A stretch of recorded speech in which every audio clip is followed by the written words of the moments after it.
I, 17M, cannot get my parents, 45M, 44F, to listen to me regarding my sister's, 6F, educational needs.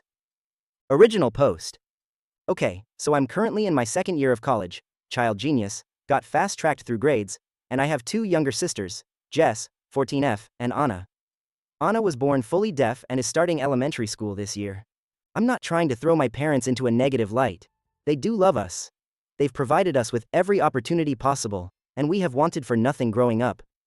Even though my parents were thrown when they found out Anna was deaf, they are musicians by trade and both me and Jess have been involved with music from a young age. They learned ASL along with me and my sister, and tried their hardest to adapt. That said, I have always been closest with Anna as she's grown up, and she's like my best friend. She's always come to me if she's afraid or sick.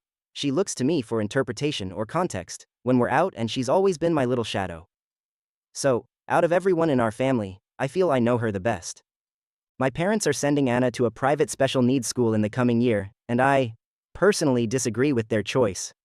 I looked into the place, took a virtual tour, and from everything I have seen and read, it seems to be catered more to students with severe mental disabilities or mobility impaired.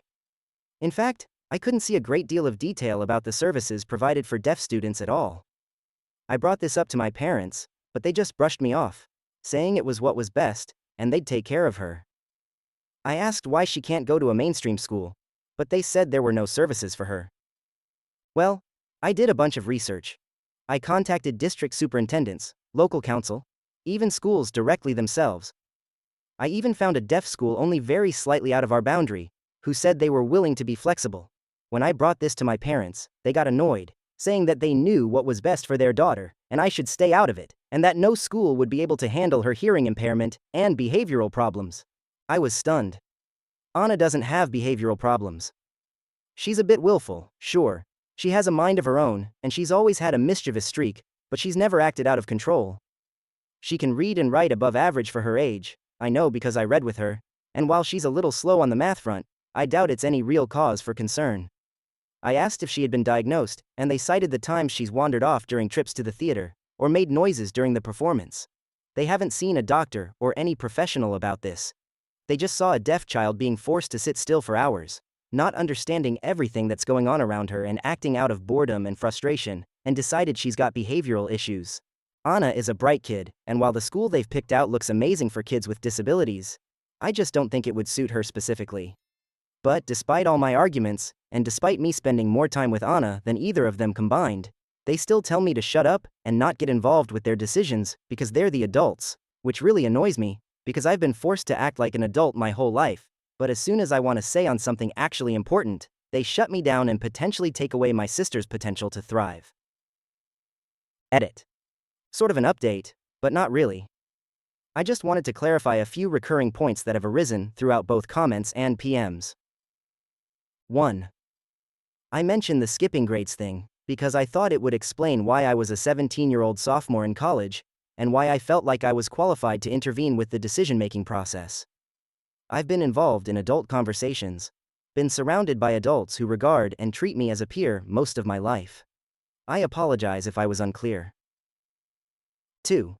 Someone mentioned that my parents would recognize behavioral issues in Anna, because they have raised two children before her. I would disagree with this as 1. Every child is different. Jess and I have very different temperaments and personalities, same as Anna. 2. My parents have raised two hearing children who are regarded as intelligent and mature for their age. Seeing a deaf 6-year-old acting like a 6-year-old, I would argue, is relatively new to them. 3. I have actually gotten involved with a local deaf advocacy group for deaf HOH adults and their friends' families. We're having a meeting via Zoom on Monday night, and I'm looking forward to getting their insight. 4. On a slightly more serious note, some of you have expressed concern about my mom and dad's parenting, and that I am being prettified, that they are ableist, that I'm too young to have these concerns regardless of my intelligence or maturity. I have thought on this a lot, and on some level I think you might be right. My parents don't like to be told they're wrong, or made to feel like they don't know something, and I don't think they have adapted to Anna's hearing impairment as well as they believe, and on some level, think it reflects badly on them. Admittedly, I can see some of their flaws reflected in me, and I am trying to work on that. I do wonder if one of the reasons Anna is so attached to me is because I do give her affection and attention, where our parents aren't as forthcoming. Regardless of whether I am too young, there is a little girl that needs someone to rely on, and if that is me, then I'll take up that mantle. I love my sister, and I want to strive to make the world better for her. 5. I'm going to try a more subtle approach to this, rather than treating it like a debate with my parents, working on those flaws. If anything comes of it, I'll be sure to update you. Thank you for all your comments and advice. It's been great to hear from so many people. Now for the update. Hi everyone, about 98% of you were super wonderful on my last post and seemed genuinely invested, so I thought I'd give you all an update. It's been just under a week now, and after trying some of the different tactics and talking points you suggested, in addition to reaching out to the deaf HOH community, my parents and I have come to a compromise, if only to shut me up. But I'm not the one that's important here. That would be Anna, 6F. So, come the new school year, Anna will be going to the school my parents chose, but we, including me, will be keeping in close contact with her teachers, specialists, etc., her progress, and talking to Anna herself about how she feels. If it seems like it isn't a great fit, we will be transferring her to the deaf school. It's a little out of the area, but I think we can make it work. I did open up to my parents a bit, as much as they could handle, and told them that I feel like I've been, not robbed, but had a stunted childhood, and that my academic abilities forced me to grow up quickly. That, coupled with their emotional distance, and a lack of physical presence with Anna, made me angry and frustrated that my opinions on her future weren't being taken into account. I wish I could say that was what did it, but honestly, my points about the school not teaching Anna independence and other arguments brought up on the original post probably eased them over to my side a bit. I kept my temper even this time. I mentioned in my edit on the last post that I'd gotten in contact with a deaf advocacy group, and they've provided some wonderful resources, so hopefully sometime soon, Anna will finally be able to meet kids and adults like her. She's super excited by this. She's the least reserved and most outgoing sibling out of us three, so I've no doubt she'll make friends quickly. I've also made the decision to start seeing a therapist, to maybe work on some of the issues that I've been reflecting on, and to get some emotional support where my mom and dad dropped the ball. I don't see them changing or even admitting they need to change anytime soon. But that doesn't mean I have to stay complacent. That's more or less the main chunk of what I wanted to say. I noticed the rules say we aren't allowed to upload images, so I'll just describe the drawing Anna just gave me to pin up on my office wall. She's a brilliant little artist, I'm not even biased. An ocean surface. A large boat approaches from the left-hand side, full of garbage. A great blue whale stands, mid-breach, opposing, brandishing a gun in one flipper. A speech bubble from the whale reads, "No," while the ambiguously gendered humans on the garbage boat scream in terror, presumably ready to flee.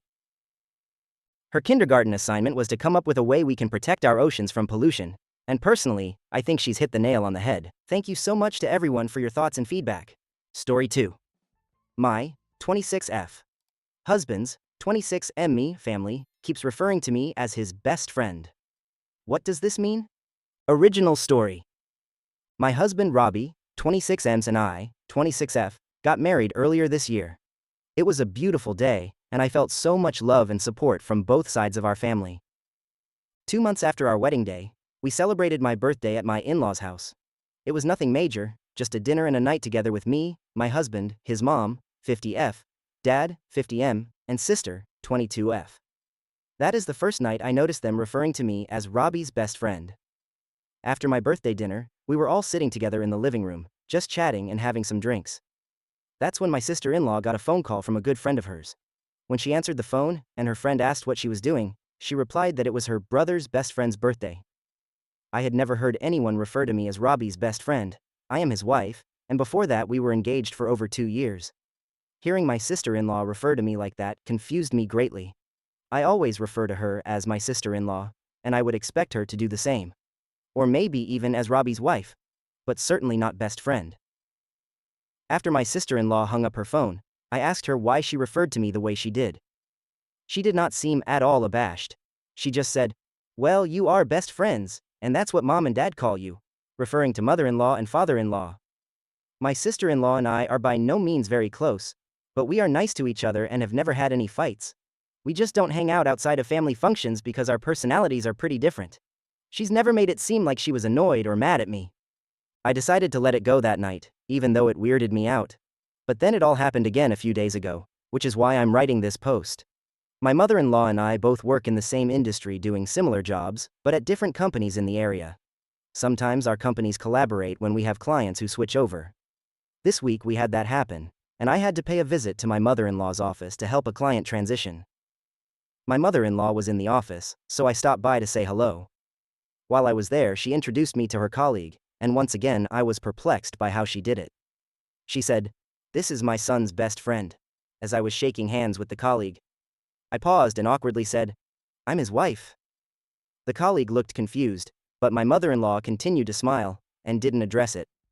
Once we were alone, I asked my mother-in-law why she referred to me like that. Just like my sister-in-law, she didn't seem to act like it was weird at all, and said the same thing. "Well, you are best friends." The only thing that I can think to explain this is that in my vows to Robbie, I promised to continue being his best friend. Nobody acted like this was odd or special, and I feel like it's a pretty common thing to put in vows. So I'm not sure why Robbie's family seems to have clung to it, unless it has nothing to do with everything. I've spoken to Robbie about this too, and he is also perplexed by it. He asked his parents privately about it, and they gave him the same answer they've been giving me. It all just feels like some sort of bullying behavior to me, but I've never felt a sense of this from them before. Are they calling B his best friend because they don't like the fact I'm his wife? Or is it some inside joke they've been in on without me? I'm not sure what to do or make of it, especially because the in-laws are acting like it's not an issue when I bring it up. Yes, I am Robbie's best friend, but I'm also his life partner, and their daughter-in-law and sister-in-law. I don't know what to do. Any input or advice would be welcome. Now for the update. Thanks to everyone who offered helpful advice, and to those who have been kind in sharing their own experiences. I'm sorry to hear that this is not exactly a unique experience. Unfortunately for my relationship with Robbie's family, shit has hit the fan. Yesterday afternoon, Robbie and I were invited over to his parents' house for dinner. I have a big project due this week at work, so I needed to stay home and wrap it up. I told Robbie to go catch up with his family while I order a pizza. Apparently, this is when Robbie decided he was going to set things straight and figure out why his mom and sister keep referring to me as his best friend. Please keep in mind that I'm telling this story based on the details that my husband has given me. Robbie had a normal dinner with his folks, but they were all drinking a bit more than usual. Robbie decided to bring over some scotch that one of his groomsmen gave him for a wedding gift, so him and his dad were especially loose. Robbie and his dad tend to have guy time together after dinners where they hang out in his dad's garage and talk about car stuff and projects at homework. This is where Robbie confronted his dad about the whole situation. From what I can tell, it took some coaxing to get this information out of father-in-law, but eventually he admitted to Robbie that my mother-in-law and sister-in-law and him were all in on some sort of bet as to how long mine and Robbie's marriage was going to last. Father-in-law bet that we would stay together, whereas mother-in-law bet less than 1 year, and sister-in-law bet less than 6 months. Apparently there was a cash prize involved. I don't really want to know how much it was. Father-in-law admitted that he believes the whole best friend moniker was a way to get under my skin and cause doubts about my relationship with Robbie and his family. They think that if they acted like it was a non-issue for long enough, that it would drive me crazy and start making me angry at Robbie for not intervening. Robbie then says he stormed into the house to confront his mom about this all. It ended in a screaming match between Robbie, mother-in-law, and father-in-law. Robbie eventually stormed out and walked to a nearby gas station, and from there he called me for a ride since he couldn't drive. This morning, when I drove Robbie back to get his car, we had a horribly awkward confrontation with his parents. Mother-in-law is apparently pissed at father-in-law for betraying the secret, and they were fighting about it all night. Father-in-law will be staying with us in our extra bedroom for a couple days, or until they can calm down and talk to each other again. Robbie is now set on going no contact with his mom and sister. He is angry with his father, but is more willing to forgive him. Personally, I would prefer if we saw a family therapist before doing this, but we are still ironing out the details. Hopefully we can get through this with both marriages intact.